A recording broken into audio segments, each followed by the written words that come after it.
ako dito sa L300, di ba? At kung paano naiiyak ako kanina habang umaawit, yung antas ng pananampalataya, dati nagsisimula lang tayo sa 20. Sino dito yung 20 pa yung iniuhulog sa box? Hanggang naging 50, naging 100, naging 1,000,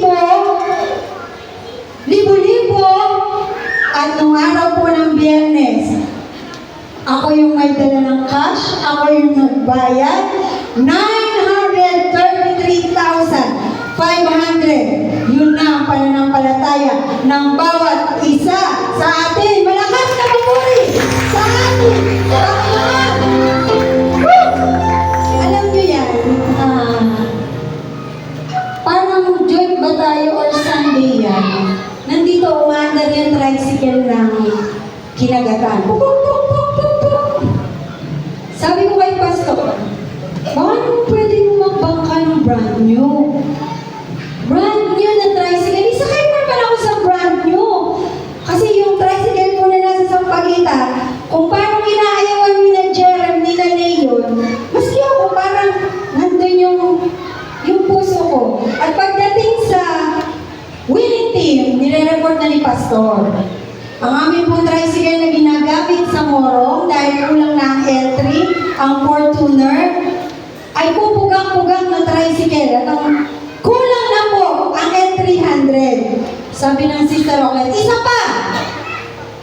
At sa isip ko, isa pa. Naguhulog pa po kami ng L300 number 1 for 5 years. Magto 2 years pa lang sa November 22. At by faith, yung panghulog po nun, talagang salamat sa Diyos, buwan-buwan na pupunuan. Pero tuwing dadating yung November, tuwing dadating yung 20th of the month, ipapakita sa akin ni Pastor yung PS bank account niya. Wala ba tayong panghulog? Kulang pa, wala pa. Kaya paano makakabili ng panibagong L300? Diba? At nang sinabi niya Sister Rocklet na isa pa, tahimik lang. Basta sabi ko sa kanya, tricycle, brand new. March 24, nang imensahe po ng Sister Rocklet na this year will be the year of surprises for you and for me. To those who believe, at makikinig po ako ng Ma'am Lancia, sabay tinignan ko ang kalendaryo, after 12 days, you will receive. Bilang ko, 12 days. April 5, ang ika-12 day. Sabi ko, ano kaya yung surprise na yun? Ano kaya yun, Panginoon? Ikaw na nakarinig at sumampalataya, panghawakan mo. Pero hindi ko alam kung ano yun. Nasa hayo po ako ng Real Quezon sa Liaba. Nag-chat-chat si Pastor. May mga kachat ako ng bagong L300. Siyempre, bilang asawa sa ko, ano yan? Tumigil ka! Tigilan mo! Ano yan? At chinachat niya ako. Di ko alam kung binibiro niya ako. Pagdating ng before the day na magkita kami, sabi niya sa akin, magkakaroon tayo ng himala. Galing kay Sister Maura. At ang sabi ko, sa natural, bilang asawa, sabi ko sa kanya, kung magkakaroon ka ng himala, i-cash mo lahat yung himala kung gusto mo talaga yung bagong L300. At ang reply niya sa akin, relax ka lang. Mag-usap tayo bukas. Nakita kami, crusade po, March 27, sa Barangay Liaba, Quezon. Pinapakitaan niya ako, pinapaliwanag niya sa akin. Sabi ko, teka, hindi kaya mabuti ng kaisipan ko. Ano ba to? Bibili tayo ng brand new L300. At nadugtungan pa po yun nung si Joey, si AJ, pinababa sa isang sasakyan. At ang sabi niya, paano nangyari? Na nakarating sila at sa pauwi, wala silang masasakyan. At lalong na nandun, sabi niya sa akin, ipapaliwanag ko sa iyo pag-uwi ng bahay. Nasa crusade tayo. Relax ka lang. At nang pinaliwanag niya sa akin, ang unang ICI, sabi niya, kailangan natin itong i-submit sa leader. Kailangan natin itong isubmit sa Sister Auckland. Na isubmit, ito ang unang ICI. At ang sabi ng Sister Auckland, pag para sa Panginoon, Hiner, go! Go! Sorry, sigaw si Morris, go! At yung unang hakbang, hindi naging iyon. Hindi po naging iyon. At nung araw ng linggo, sabi ko sa kanya, nalulungkot ako, Sunday morning, nung last Sunday, nire-report niya sa akin dyan. Sabi niya, yung una nating pinag-uusapan, hindi iyon. Hindi iyon. So sabi ko sa kanya, paano? Hintayin mo ang mensahe. Ganun po, Siner. Pag-asawa po kayo ng pastor, magugulat kayo. Parang punong-puno kayo ng unang kaba. Subalit kung paano pag walang pananampalataya, paulit-ulit si Sister Elaine, faith, kung walang faith, it is impossible to please God. Hindi natin siya malulugod. At ngayon, ang pananampalataya, ang siyang kapanatagan sa mga bagay na hinihintay at ang katunayan ng mga bagay na hindi nakikita. Araw ng linggo, minamensahe niya, God needs the donkey or ang asno. Pakawalan mo ang asno. Kailangan ng Panginoon ang asno. Sasakyan niya. At ang sabi ng mga alagad, Panginoon, paano pag tinanong kami ng may-ari, bakit niyo kinakalaga ng asno? Ang sagot ng Panginoon, sabihin niyo, kailangan ng Panginoon. At kung paano, salamat sa puso ng aming mga kapatid, kasi hindi po ito may isa sa katuparan, kung ang inyong mga puso hindi naturuan na sumunod. Sabi nga, 20 pesos, beginning faith. Ano yung sumunod, Sister Elaine? Developing. At nung tinawag po yung 5 sa pastoral, nandun na nga akong pag-agala bilang, alam ko yung damdamin nila. At alam ko, ang inyong pag-aasip, bagamat nakangiti kayo sa aming harapan ng araw ng Sunday, alam ko sa inyong mga private moment, hindi madali napakawalan ang halagang iyon. At ng araw po ng Friday, dahil umalis ako ng Monday night, pinag-usapan lang ng Sunday dyan, umalis ako ng Monday night, dahil hindi kami mag-asawa. Pagdating po ng, anong araw mo bumaha? Wednesday night po, nakatira kami sa mansyon ng Brother Jerry ng Batangas. Nasa kwarto kami, parang yun ang master's bedroom. Napakagandang bahay. First time kong matulog yata. Ang ganda. Kulang na lang maging aircon para sabihin namin nasa hotel kami. Pero, dahil nasa probinsya, ang tubig po ay napakahirap. Unang gabi namin, o kaya paliligo namin, at tag-init ngayon, hindi ka maliligo. Pagdating namin ng gabi, sa Quezon yata, hindi ako nagwawash-wash paggabi. Brush lang, pero hindi ko na. Pagdating doon ng gabi, walang tubig. Naku, eto na. Sa mga humahayop, pinakamahirap po ang walang tubig. Dahil meron sa amin naliligo ng 2 a.m., meron naliligo ng 3 a.m., so paano kung walang tubig? Hanggang matulog, maririnig mo sila lahat, wala pa rin tubig. Nagtulugan na kami. Pagdating ng pasado alauna, bumangon si Carla, bumabaha! Bumabaha! At yung mensahe ko ng flash stage, naranasan namin sa aming kwarto. Paglabas ko ng pinto, hindi ko pwedeng mag-ingay. Nasa kabilang kwarto na ng Sister Auckland. Ang tubig! Babaha na. Lumabas na talaga sa kwarto namin. Yung po palang bigay na hose, biglang nagkatubig, pumutok sa sobrang lakas ng pressure. Ang CR po kasi, though napakaganda, hindi ganun ka-perfect, yung CR, naka-level sa labas ng kwarto. Hindi katulad ng ginagawa ni na Brother Mundo na medyo mataas, mababa yun. Kaya talaga ang mga kutsyon, alauna po, naglilimas kami. Tawanan na lang kami ng tawanan. Daspan, map, bawal mag-ingay. Magigising si Sister Onglet. Subalit ang flat stage na, sabi ko, naranasan namin. Tunay! Na sa pagpapala, ikaw ay pagpapalay. Sa pagpapalami, ikaw ay pananami at ikaw ay magiging pagpapala sa iba. Purihin natin ang ating Panginoon.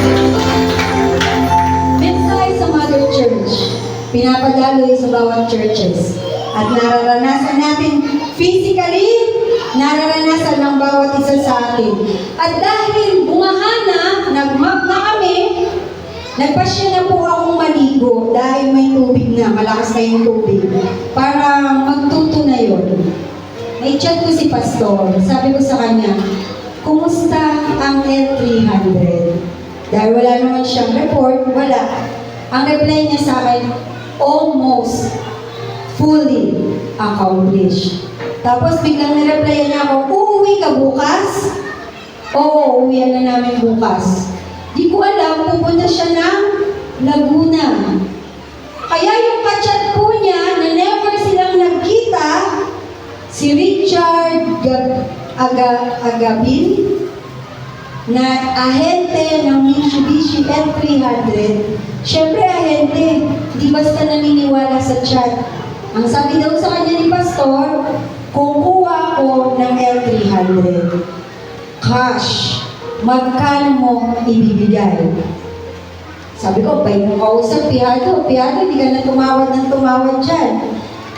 Hindi sila nagkita, chat lang, at ang chinat niya, darating ang misis ko ng Friday, hindi naniwala. Hindi sumampalataya, syempre hindi mananampalataya. At ahente, sanay sa mga bola-bola. Pagdating ko ng Friday, ano oras tayo dumating doon, Jerem? Past 9 na, dumaan muna kami ng City Savings. Sama-samang pagpapalayan. At nang dumating ako, sabi ng agent, Ma'am, nabigla po ako. Wala po akong nai-ready kahit ano. Sabi ko, ano wala kang nai-ready? Ibig sabihin, kahit isang papel, wala siyang nai-ready dahil di siya naniniwala. Nakukuha si Pastor. At sabi ko, ihanda mo, dala ko ang pera, babayaran ko ngayon. Ma'am, wala pa po yung unit. Nasaan ang unit?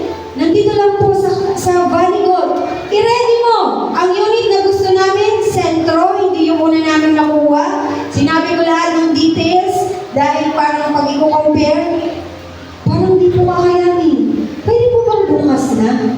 Parang naiinis na ako. Pero sabi ko, pag hindi namin nakuha to, lalampas kami sa 12th day. Maiinip po kayo, ma'am, nahihiya po ako sa inyo. Hihintayin ko. Anong oras mo kayang i-release? Tutuloy po. Maghihintay ako. Maghihintay kami. Pero naging 4 po yun. 4 p.m., dinadrive na po yan ni Jerem at tunay na sa mensahe, kung ikaw ay sasampalataya. Kung ikaw ay maniniwala, within 12 days, merong surprise ang Panginoon sa bawat isa na sumasampalataya. Purihin natin ang ating Panginoon. At dahil nga cash, yung unang kong L300 na ang kinuha, sa tambak ang pinirmahan dahil finansin po yun. Ang sabi sa akin ng agent, ma'am, ito po pagkakaiba pa ng cash at ng financing. Konti lang ang pinirmahan. Pero pagdating sa pagbabayad, nainip yung agent, parang never pang nakaranas ng cash. Sabi, ma'am, ang tagal ko palang magbayad ng cash. Kasi binibilang isa-isa dun sa counting machine. Chine-check paulit-ulit kung kada bundle 100,000 at nang mabilang 933,500. Sabi ko sa kanya, hindi mo pwedeng itawad yung 500? Tagal mo yung 500? Mom, yun na po yung nakalagay dun sa ano. Yun na po yung nakalagay sa office. Yun na po ang in-approve. Kaya, salamat sa Panginoon. Pwede, iban mo naman, puro si Ronel. Ayaw namin palasin si Ronel kasi sabi niya inip na siya. Tita, dadalhin ko na po yung isang L3. Nireport ko naman kay Pastor, huwag mong palasin si Ronel. Kailangan mapicturan sila. At yan po, ang sabi ko kay Pastor, kung dadalhin natin yan ng Batangas, dapat meron na siyang sticker. Wala na po kami hawak na pera. Pero, naalala ko, nasa Hayo ko, Wednesday, tumatawag ang bayaw ko na nasa California. Ate, hindi ka nagbabasa ng messenger. Pinadala kita lang para kay Sam. Mag-movie na po ang bata.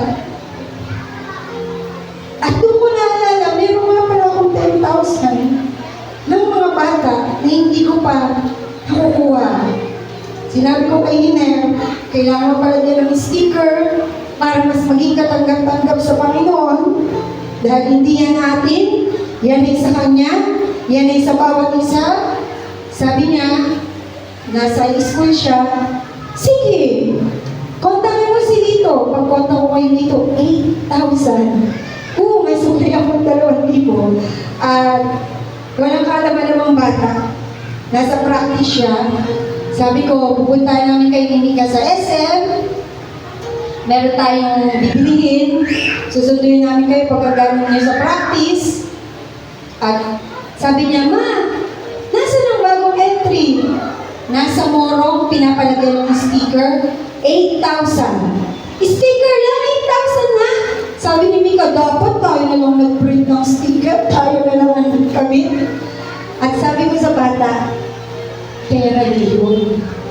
Ginamit muna natin para sa Panginoon. At sabi niya, paano naman ako pang-moving ako? Kahit libro lang, Ma, masaya na ako.